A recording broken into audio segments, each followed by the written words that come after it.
Hello hello everyone. Commerce तुम्हें प्रणाम में आप सभी लोगों का पुनः स्वागत, वंदन, अभिनंदन। आज हम इन्फ्लेशन अकाउंटिंग का नेक्स्ट टॉपिक क्लियर करने से पहले दो तीन बातें आपसे करना चाहते हैं।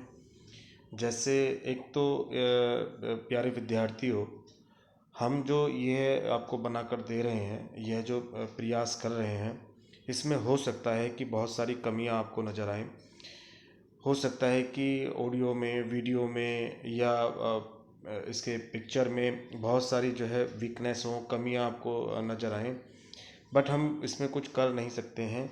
एक्चुअली में क्या है कि लॉकडाउन होने के कारण से ना हमारे पास माइक है, ना हमारे पास वीडियो कैप्चर करने के लिए अच्छा कैमरा है, ना हमारे पास जो है कोई सिस्टम है, ना हमारे पास रिकॉर्डिंग के लिए कोई बोर्ड है, डिजिटल बोर्ड है। तो हमारे पास ऐसा कुछ भी रिसोर्सेज नहीं है। यह सिर्फ़ और सिर्फ अपने जो कंप्यूटर है उससे कुछ, या थोड़ा बहुत जो मोबाइल है उसकी हेल्प से ये वीडियो बना के भेजी आपके पास जा रही हैं। तो आपसे हाथ जोड़कर मेरा निवेदन है, अगर इसमें कुछ कमियां आपको नज़र आती हैं तो उसके लिए पहले से ही सॉरी है, क्योंकि ये लिमिटेड रिसोर्सेज में, क्योंकि लॉकडाउन होने के कारण से कुछ भी बाहर ना मिल रहा है और ना ही कोई अभी तक मिलने की संभावना है। तो इसलिए इसमें हो सकता है कि बहुत सारी प्रॉब्लम आपको नज़र आए, बट इससे ज़्यादा मेरी कैपेसिटी है नहीं। जितना मैक्सिमम मैं कर सकता हूँ उतना मैं कोशिश कर रहा हूँ। तो अगर आपको इसमें बहुत ज़्यादा असहजता महसूस हो, बहुत ज़्यादा कमियां नज़र आएँ, तो उसके लिए पहले से बहुत सॉरी आपको। बाकी अगर आपको इसमें वीडियो की क्वालिटी में या वीडियो की पिक्चराइजेशन में या इसकी क्वालिटी में थोड़ा सा भी अगर कमी नज़र आए, तो इसका मैं तुम्हें एक तरीका बता देता हूँ कि जब भी आप इसे चलाएंगे तो आपके राइट हैंड पर 3 डॉट दिखाई देंगे, 3 बिंदु के निशान दिखाई देंगे। आप उस 3 बिंदु पर क्लिक कीजिएगा। जैसे ही क्लिक करेंगे तो उस पर 4 ऑप्शन आपको दिखाई देंगे: report, quality, playback speed and help and feedback. तो आप लोग क्वालिटी पे क्लिक कीजिएगा। जैसे ही आप लोग क्वालिटी पे क्लिक करेंगे तो वहाँ पर लिखा हुआ आएगा 144p, 240p, 360p, 480p। तो इस पे आप जब भी कुछ भी क्लिक करेंगे तो आपकी पिक्चर जो है, अगर 480p पर देखेंगे तो बहुत क्लियर नज़र आएगी, 360p पर देखेंगे थोड़ी कम, तो और 144 पर आपको बहुत कम इसमें चमकेगा। तो इसलिए वीडियो की क्वालिटी अगर आप लोगों को इम्प्रूव या डिक्रीज़ करनी हो तो यहाँ से आप कर लीजिएगा।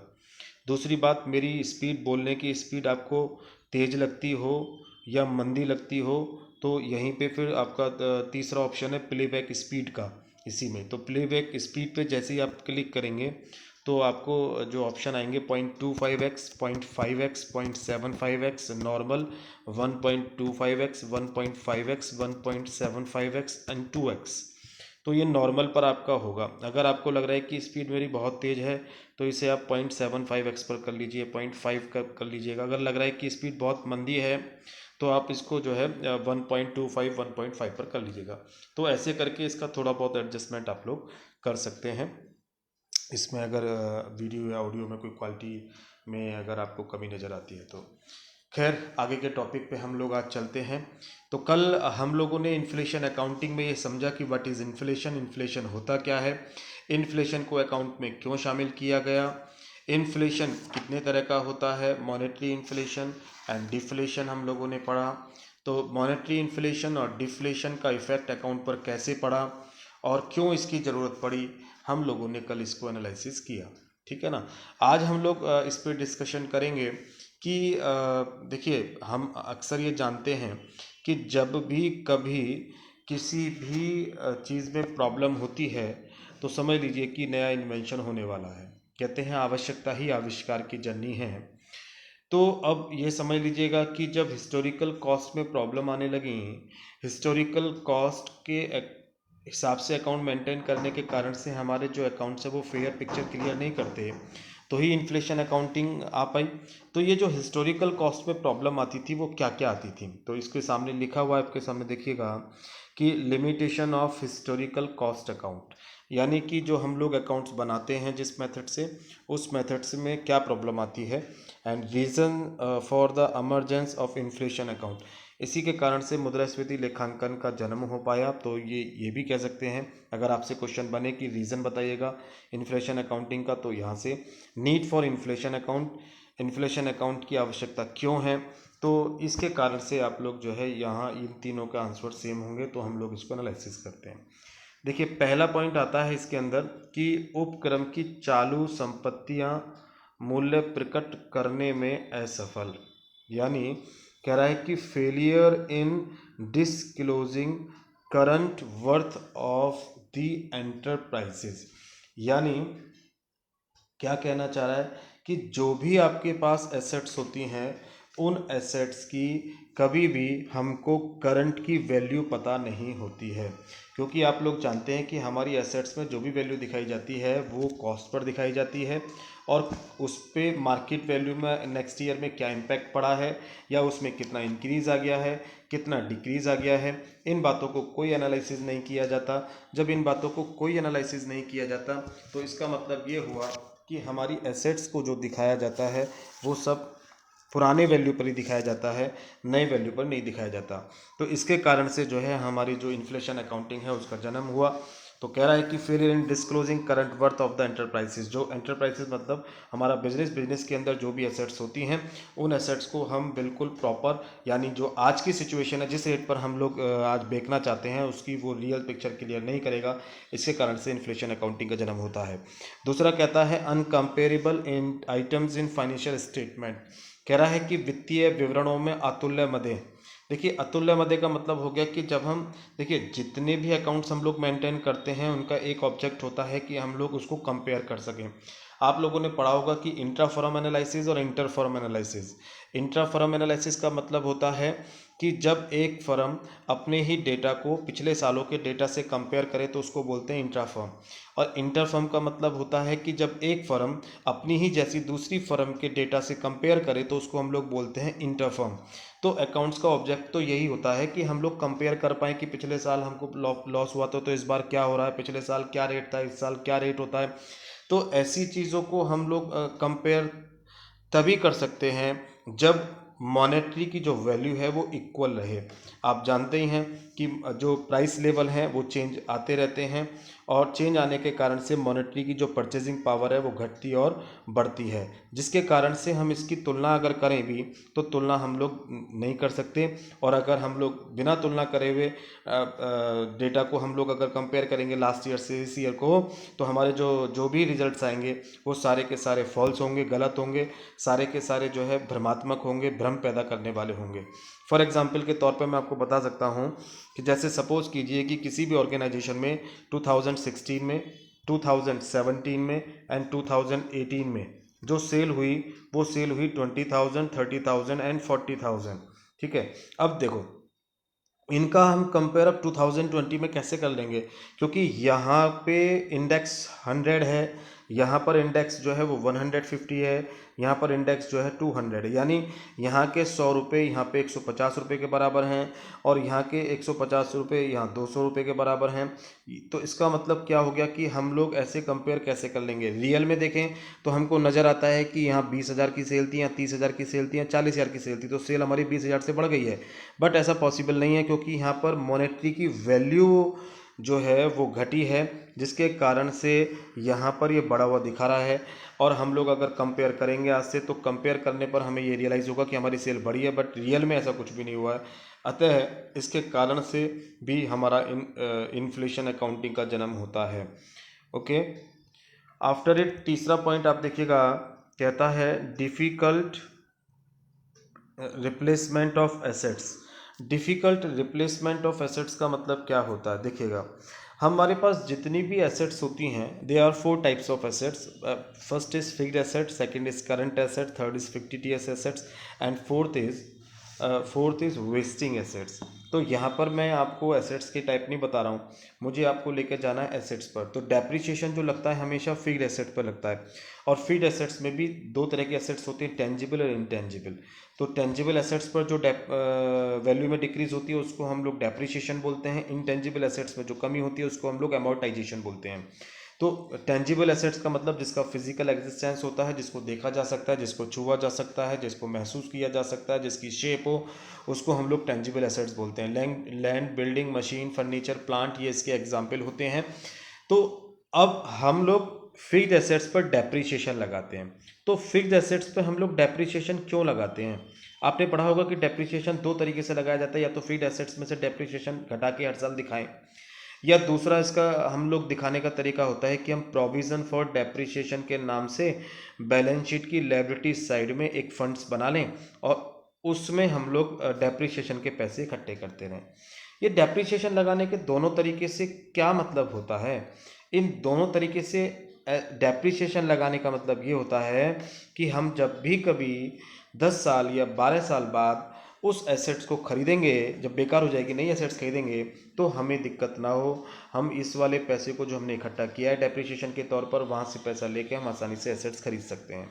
आप जानते ही हैं डेप्रिसिएशन एक्सपेंसेस तो होता है, बट ऐसा एक्सपेंसेस होता है, नॉन कैश एक्सपेंसेस होता है, इसमें किसी को पैसा दिया नहीं जाता है, हमारे पास ही रहता है। यानी नॉन कैश का मतलब हो गया कि जिसमें पैसा हमारी जेब से नहीं जाता। तो डेप्रिसिएशन लगाने का ऑब्जेक्ट यही होता है। अब हमने, आपको पता है कि कोई मशीन सपोज करो कि हमारी 10 साल बाद ख़राब हो जानी है, हम 10 साल के लिए डेप्रिसिएशन इकट्ठा कर रहे हैं। अब आप देखिएगा, हमने डेप्रिसिएशन करा 10 साल पहले जितने रुपए की एसेट्स खरीदी थी उतने रुपए के हिसाब से। क्या 10 साल बाद उस मशीन की जो कीमत है वो उतनी ही रहेगी?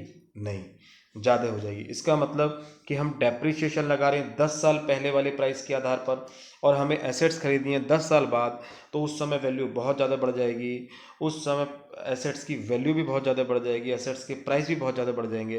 तो ये डेप्रिसिएशन जो हम लगा रहे हैं ये हमारे लिए नाकाफ़ी होगा। हमारे लिए डेप्रिसिएशन जो इकट्ठा कर रहे हैं, उस डेप्रिसिएशन से इकट्ठा किए गए पैसे से हम लोग नई एसेट्स का रिप्लेसमेंट नहीं कर सकते, वो पैसा बहुत कम होगा, तो इसलिए हमको प्रॉब्लम आती है। इसीलिए थर्ड पॉइंट उन्होंने दिया है आपको, difficult replacement of assets. Okay, number 4 point क्या कहता है कि इनएक्यूरेट डिटर्मिनेशंस ऑफ प्रॉफिट, लाभों का अशुद्ध निर्धारण। अभी एक बात समझ लीजिएगा कि जब आप लोग डेप्रिसिएशन लगाते हैं तो डेप्रिसिएशन आप लोग लगाते हैं P&L अकाउंट के डेबिट साइड में लेकर जाते हैं। दूसरा, जो स्टॉक होता है, स्टॉक का वैल्यूशन जो किया जाता है वो कॉस्ट प्राइस और market price which ever is less, जो भी दोनों में कम होता है उस पर मूल्यांकन किया जाता है। अब जो स्टॉक होता है वो ट्रेडिंग अकाउंट में जाता है और ट्रेडिंग अकाउंट से ग्रॉस प्रॉफिट निकलकर P&L अकाउंट में जाता है। इसका मतलब कि अगर स्टॉक का वैल्यूशन गलत हुआ तो आपका ग्रॉस प्रॉफिट गलत हुआ, और ग्रॉस प्रॉफिट गलत हुआ तो नेट प्रॉफिट 100% गलत होगा। दूसरा, डेप्रिसिएशन, अभी आप लोगों ने थर्ड पॉइंट में पढ़ा कि डेप्रिसिएशन जो लगा देते हैं ये पुराने वाले एसेट्स की वैल्यू पर ही लगा देते हैं, जबकि एसेट्स आज की तारीख में बहुत रुपए की होती है, कम या ज़्यादा रुपए की होती है, तो डेप्रिसिएशन भी इनएक्यूरेट होता है, गलत होता है। तो डेप्रिसिएशन और क्लोजिंग स्टॉक का वैल्यूशन गलत होने के कारण से हमारा जो प्रॉफिट है वो प्रॉफिट भी हमारा गलत आएगा। उस प्रॉफिट का डिटर्मिनेशन भी अगर हम लोग करेंगे तो बिल्कुल गलत होगा। तो ये चौथा पॉइंट हमारे पास कहता है कि इनएक्यूरेट डिटर्मिनेशन ऑफ प्रॉफिट, ये प्रॉब्लम होने के कारण से भी हम लोग अपनी एसेट्स का जो वैल्यूशन करते हैं वो गलत करते हैं, और उसके कारण से हमारा जो प्रॉफिट होता है वो गलत होता है। दूसरी बात, जब हमारा प्रॉफिट, देखिए हमारा प्रॉफिट एक्चुअली में दिखाएगा ज़्यादा है बट रियल में होगा कम। यानी अगर हम लोग देखें तो दिखाएगा प्रॉफिट हमारा ज़्यादा। क्यों दिखाएगा ज़्यादा प्रॉफिट? क्यों यूँ प्रॉफिट ज़्यादा दिखाएगा? क्योंकि एसेट्स जो लगाया हमने पुराने रेट पर लगाया तो डेप्रिसिएशन जो है वो कम लगा। दूसरा, जो वैल्यूशन ऑफ स्टॉक किया गया वो भी कम किया गया, जिसके कारण से प्रॉफिट क्या हो जाएगा? ज़्यादा। अब प्रॉफिट ज़्यादा हो जाएगा, जबकि हमारे जो मॉनेटरी इन्फ्लेशन हुआ है, मुद्रास्फीति के कारण से रुपए की कीमत जो है वो घटी है और जो वैल्यू है वो बढ़ी है, जिसके कारण से ये वाले जो प्रॉफिट है वो रियल में ज़्यादा नहीं होता है। रियल में प्रॉफिट उतना ही होता है या थोड़ा बहुत ज़्यादा हो सकता है, लेकिन प्रॉफिट ज़्यादा दिखाई जाने के कारण से हम लोग गलत पिक्चर क्रिएट कर लेंगे और क्या होगा कि संस्था में जब ज़्यादा प्रॉफिट दिखाई देगा तो ज़्यादा प्रॉफिट होने पर टैक्स का रेट भी ज़्यादा हो, टैक्स का जो वेट है वो बढ़ जाएगा, यानी आयकर जो है ज़्यादा देना पड़ेगा। दूसरे एम्प्लॉयज़ भी जब प्रॉफिट ज़्यादा दिखेंगे तो वो सैलरी इंक्रीज़ की बात करेंगे, बोनस ज़्यादा की बात करेंगे। बोनस ज़्यादा की बात करेंगे तो डिविडेंड भी हमको देना पड़ेगा, लाभांश भी हमें बांटना पड़ेगा। इसका मतलब ये हो गया कि अगर हम लोग इस तरीके से प्रॉफिट को ज़्यादा दिखाएंगे, ज़्यादा दिखाई देगा प्रॉफिट, तो हमारा जो रियल पिक्चर है वो नहीं आएगी और जो हम लोगों को आगे लॉस होता चला जाएगा। तो यह जो होता है लाभों का अशुद्ध निर्धारण, इसके कारण से भी इन्फ्लेशन अकाउंटिंग का जन्म होता है। नंबर 5 पॉइंट आपका जो होता है वो है आप लोगों का नंबर 5 पॉइंट देखिएगा, कह रहा है कि mixing up of holding and operating gains, धारण और परिचालन लाभों का सम्मिश्रण। ध्यान से समझना क्या कहना चाह रहा है। एक तो कह रहा है होल्डिंग और एक कह रहा है ऑपरेटिंग गेन। देखो होल्डिंग और ऑपरेटिंग गेन में डिफरेंस समझ लीजिएगा। ऑपरेटिंग गेन का तो मतलब ये होता है कि जब तुम लोग बिजनेस को चला रहे हो तो चलाते चलाते पूरे साल में जो बिजनेस में प्रॉफिट हुआ है उसको बोलते हैं ऑपरेटिंग गेन, ठीक है ना। जैसे स्टॉक लिया, स्टॉक को बेच दिया, सैलरी दी, कमीशन दिया, जो करंट में चल रहा है उस होने वाली एक्टिविटी से जो भी हमको मिलने वाला है वो ऑपरेटिंग प्रॉफिट होगा या ऑपरेटिंग लॉस होगा। बट होल्डिंग का मतलब क्या होता है? देखिए होल्डिंग का मतलब ये होता है कि जो भी आप लोगों ने एसेट्स बिजनेस के लिए परचेज की हैं, तो एसेट्स बिजनेस में परचेज किए किस लिए? आप लोगों ने एसेट्स बिजनेस में परचेज किए हैं अपने प्रॉफिट को बढ़ाने के लिए, अपने बिजनेस की कैपेसिटी को बढ़ाने के लिए, अपने बिजनेस की अर्निंग कैपेसिटी को बढ़ाने के लिए।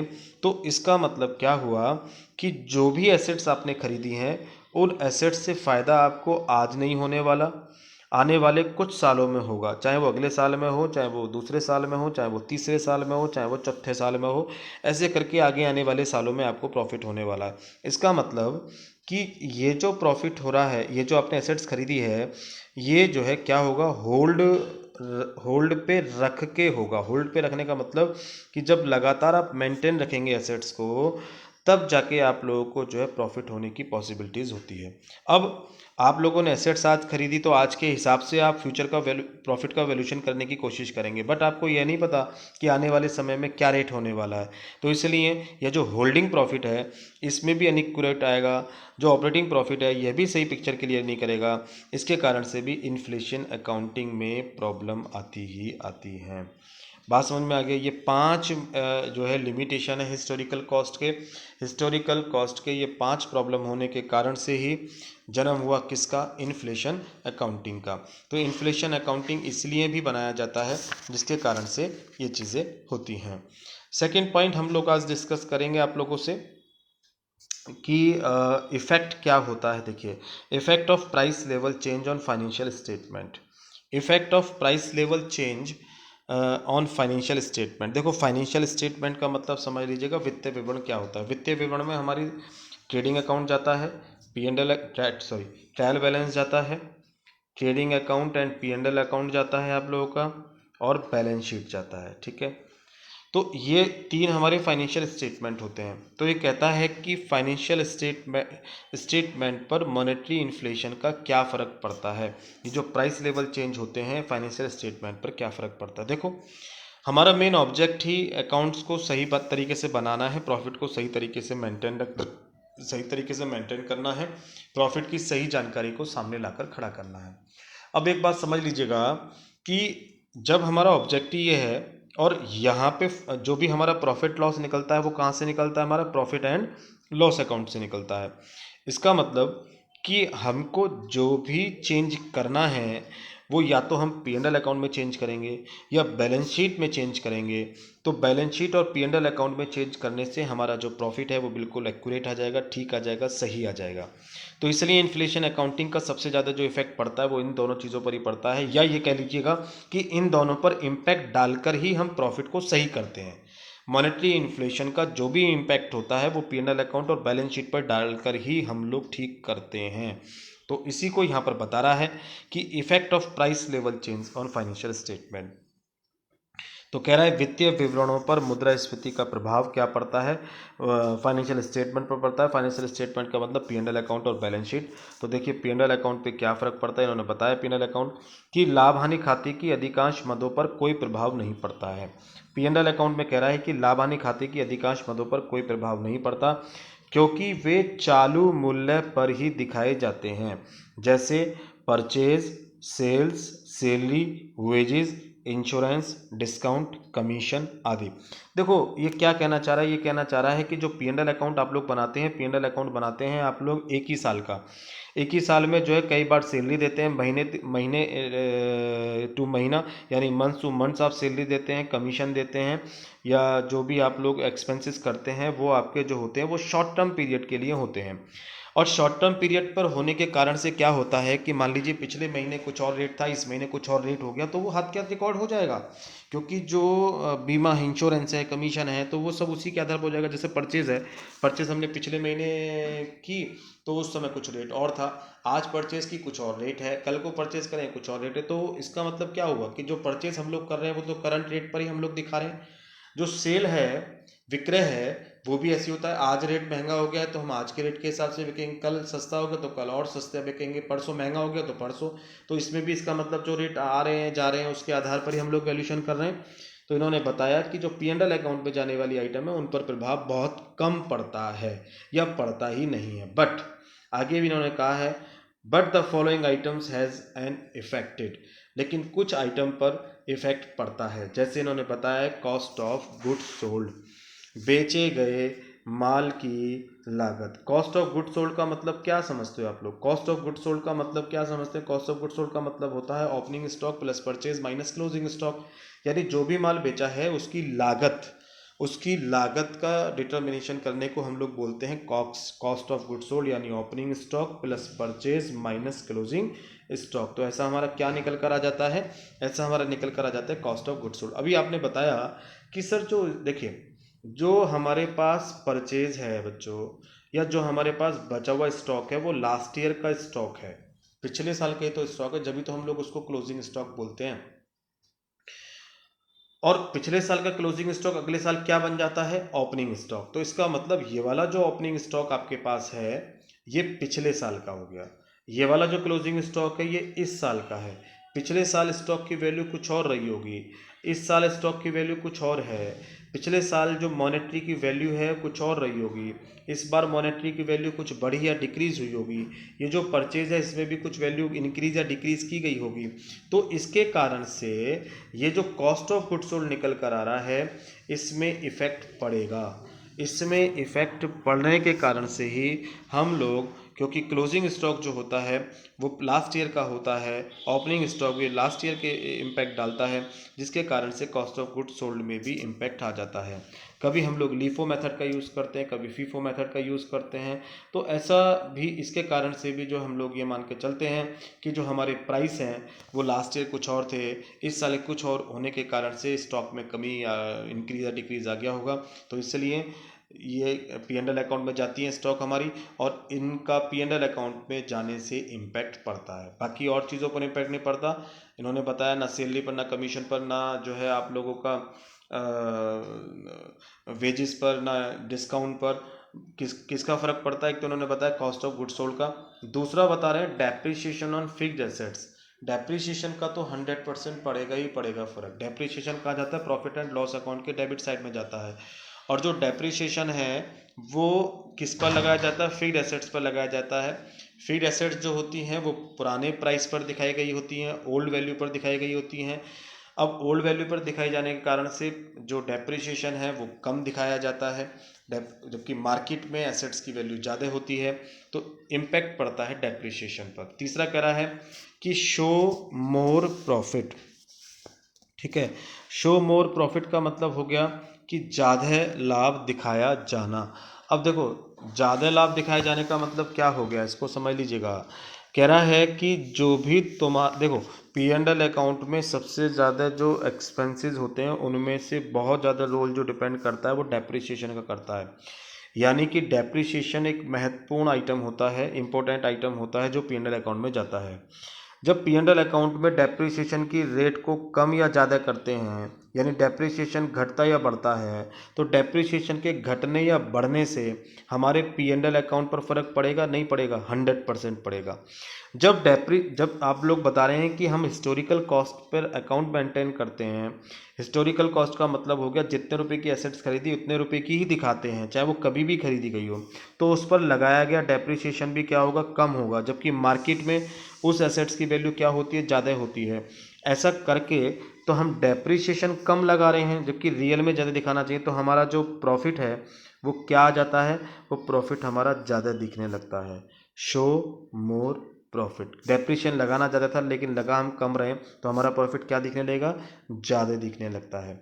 इसीलिए यहाँ पर कह रहा है कि प्रॉफिट पर फर्क पड़ता है। तो क्लियर हुआ होगा आपको P&L अकाउंट पर क्या फ़र्क नहीं पड़ता है? P&L अकाउंट पर ज़्यादा फर्क नहीं पड़ता है क्योंकि वो करंट रेट पर ही दिखाई जाते हैं, लेकिन इन 3 आइटम पर फर्क पड़ता है। एक तो कॉस्ट ऑफ गुड्स सोल्ड, एक डेप्रिसिएशन ऑन फिक्स्ड एसेट्स और तीसरा प्रॉफिट। इसके बाद कह रहा है कि बैलेंस शीट पर क्या फ़र्क पड़ता है? देखिए, बैलेंस शीट पे तो फ़र्क पड़ेगा ही पड़ेगा, क्योंकि बैलेंस शीट में जो होते हैं बैलेंस होते हैं, और जो बैलेंस होते हैं लास्ट ईयर के बैलेंस होते हैं। जैसे क्लोजिंग स्टॉक आपका जाता ही है एसेट साइड में, तो स्टॉक लास्ट ईयर का स्टॉक है, लास्ट ईयर की वैल्यू कुछ और रही होगी, इस साल की वैल्यू कुछ और है। मॉनेटरी इन्फ्लेशन का फर्क क्लोजिंग स्टॉक पर 100% पड़ेगा। एसेट्स, शुरू से हम लोग पढ़ते आ रहे हैं कि assets, book value of the assets are not true. संपत्ति का पुस्तक मूल्य सही नहीं होता है, ये बिल्कुल सही बात है। तो इस पे फर्क पड़ता है। इन एडिक्वेट फंड्स फॉर रिप्लेसमेंट, संपत्ति के प्रतिस्थापन के लिए उपलब्ध कोष कम हो जाना।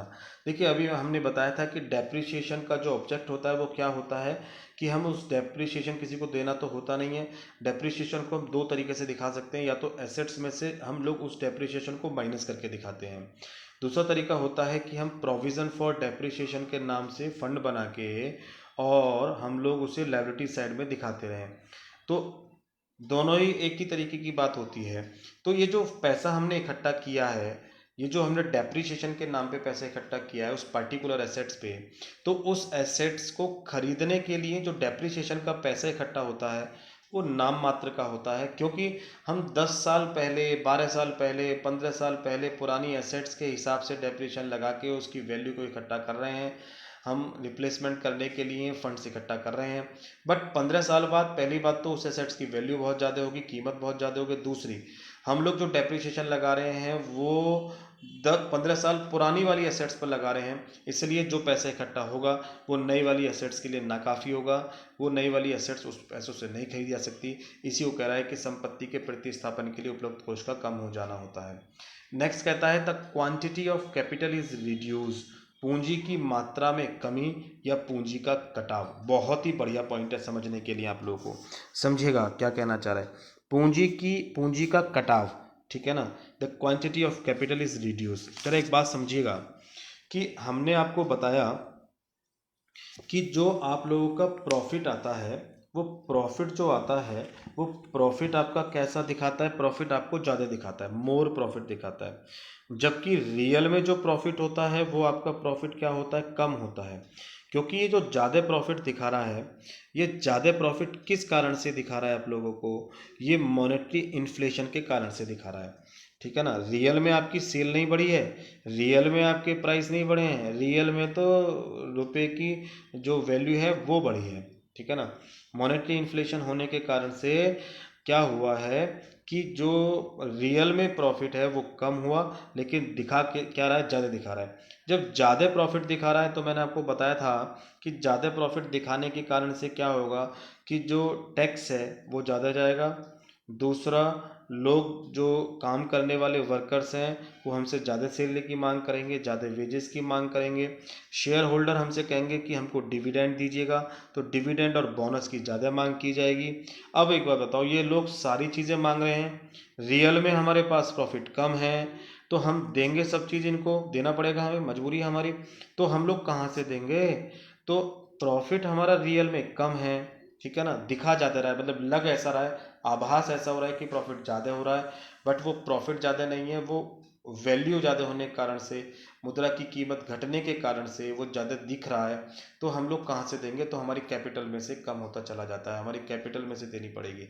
आपको जानते ही हैं कि जब प्रॉफिट या लॉस होता है वो कैपिटल में जाके प्लस हो जाता है या माइनस हो जाता है। तो ये इम्पैक्ट जाकर जो पड़ेगा किस पर पड़ेगा? कैपिटल पर पड़ेगा। यानी प्रॉफिट हमारे पास है नहीं, कम है, और दे हम ज़्यादा रहे, तो हम कहाँ से देंगे? हमारी कैपिटल में से तो कम होगा। इसी को कहते हैं कि पूंजी का कटाव, पूंजी का घट जाना, पूंजी का कम हो जाना। आई होप समझ में आ गया होगा आप लोगों को, ये चीज़ें क्लियर हो गई। आज हमने यह डिस्कशन कर लिया आप लोगों से कि limitation of the historical cost, historical cost की क्या लिमिटेशन होती हैं जिसके कारण से इन्फ्लेशन अकाउंट का जन्म हुआ। फिर दूसरा हम लोगों ने पढ़ा कि इस मॉनेटरी इन्फ्लेशन का, इन्फ्लेशन अकाउंटिंग का, इन्फ्लेशन का हमारे फाइनेंशियल स्टेटमेंट पर क्या इम्पैक्ट पड़ता है। ठीक है, ये हमारा क्लियर हो गया। पीछे की क्लासें आप लगातार प्रॉपर देखते रहिएगा, प्रॉपर आप लोग नोट्स बनाते रहिएगा। 2 नंबर में 4 नंबर में क्वेश्चन आए तब भी आप लोग लिखेंगे, और अगर 15 मार्क्स का क्वेश्चन आता है तब भी आप लोग लिखेंगे। स्टेप बाय स्टेप एक एक कॉन्सेप्ट आपका क्लियर होगा। छोटी वीडियो बनाना मेरी मजबूरी है, क्योंकि उसको अपलोड करने में भी मुझे दिक्कत आती है, ज़्यादा लंबी बनाने से। और उसमें क्या होता है कि जो समथिंग 900 MB, 1 GB तक जो है अपलोड करने में सारा खर्च हो जाता है, और दूसरा उसमें बहुत टाइमिंग लगती है। सो हम लोग छोटी छोटी वीडियो बना के ही इसको पूरा करेंगे। बस आप लोग देखते रहिएगा, प्रॉपर नोट करते रहिएगा। कल फिर मुलाकात करेंगे आप लोगों से। आपका दिन शुभ हो, भविष्य मंगलमय हो। बहुत बहुत धन्यवाद आप लोगों का।